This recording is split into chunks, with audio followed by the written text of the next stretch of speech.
Hey guys, welcome back to Mad About Skin. Today we're doing one final check-in on this product, the Ordinary Volufiline solution. This became a global phenomenon, a bestseller when it launched 6 months ago, with people often referring to it as filler in a bottle. I fell in love with this product on first application. I love the plumping, I love the hydration, and I've seen some really great results along the way.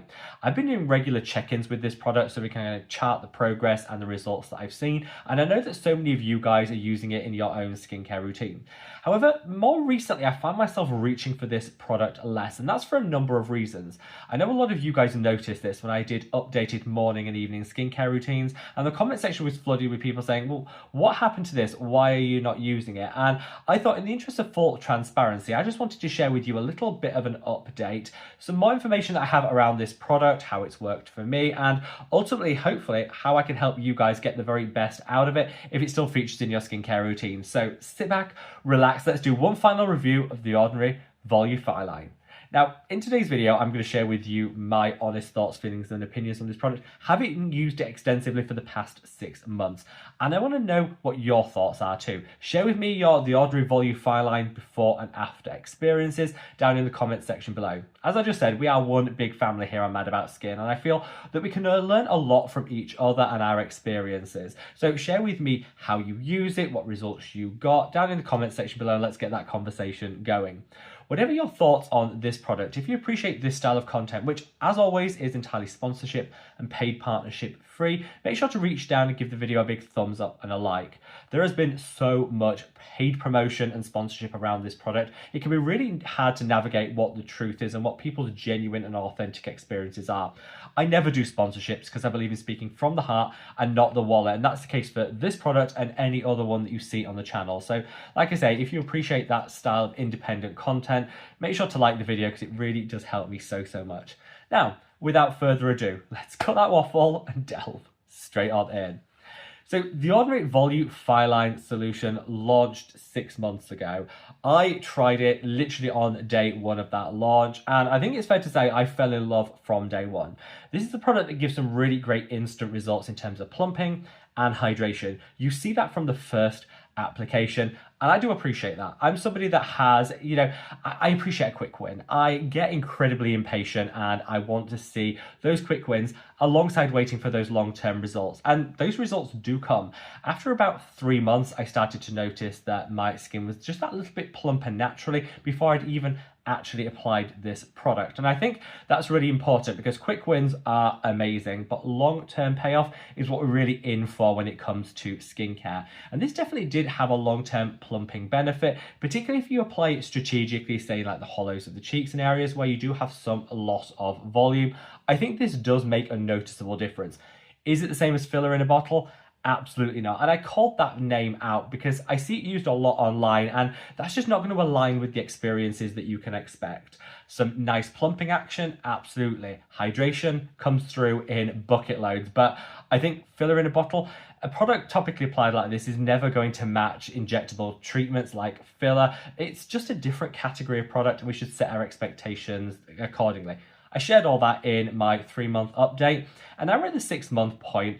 I just wanted to kind of come full circle and say that whilst I still think this is an absolute phenomenal product, there are some things which mean I reach for it less frequently than maybe I expected to at this point.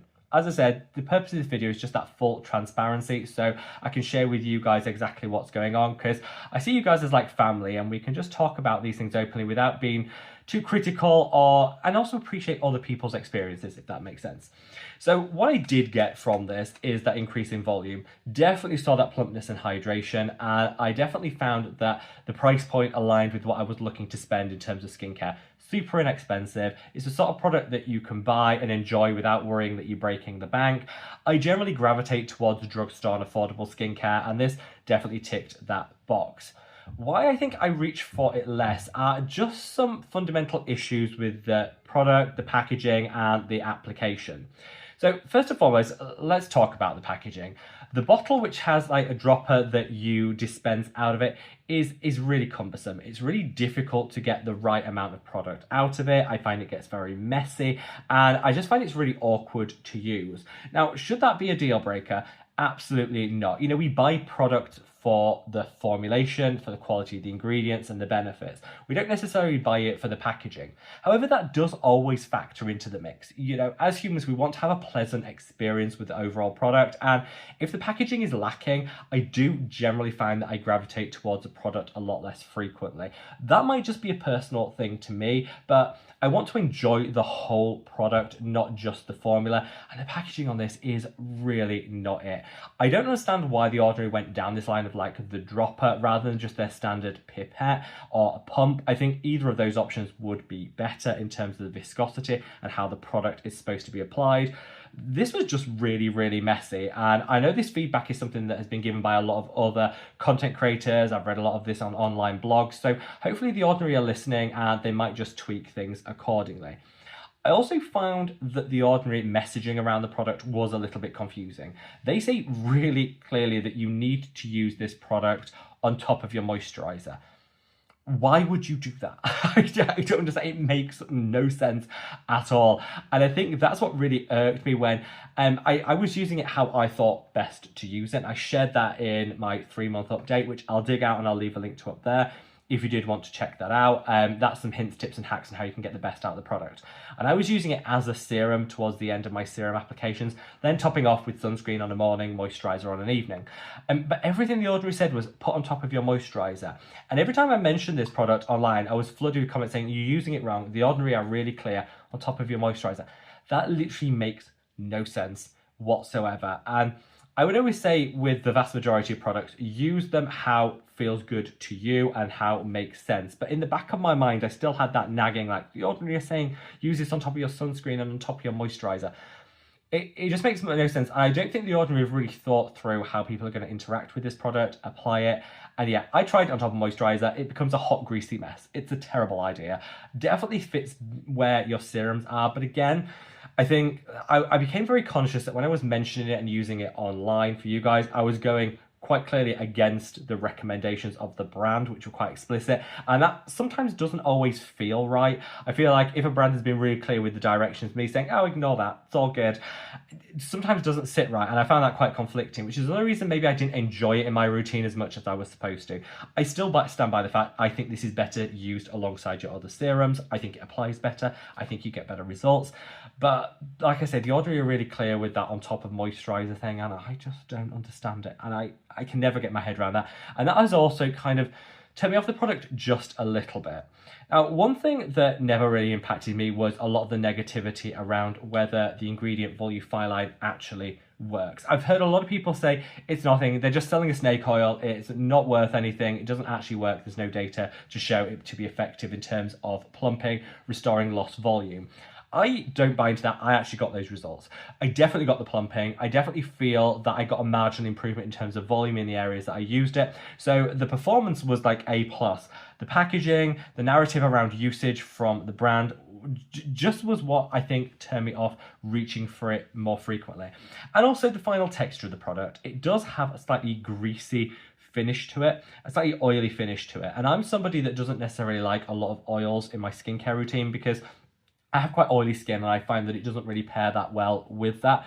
I think this is a product that works far better if you have a more dryness prone skin type. If that's you, this could be a wonderful addition to your skincare routine. I think for us oily folk, it's always going to be a little bit of a challenge to make it work with that individual skin type.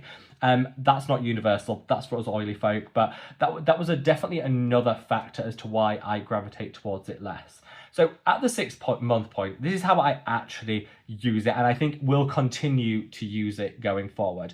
On the lips, I love it on the lips. I think the applicator actually lends itself to a lip application quite well because you can whiz it around. Just make sure you clean it afterwards, but you can whiz it around. That works really well for an easy lip application. It gives a nice plumping. It'll help remove any lines that people might have around the lips. And you can then top it off with a really nice balm. And this will just lock everything in and give you some maximum hydration and a little plumping to the pout too. What's not to love about that? I also like to use it under the eye because I find that under the eye, it will just help with any hollowness that you might have. It'll just help plump things out, taking away those crow's feet. It works really, really well. And I'm less bothered by the greasiness under the eye because I don't wear a lot of concealer on top. So it's not the same problem that it is across the rest of the face. Those are the two areas that I target with this and will continue to do so. I think it works really, really well. But for the rest of the face, I think there are just too many barriers to my enjoyment and wanting to reach for it and use it, which is why I tend not to.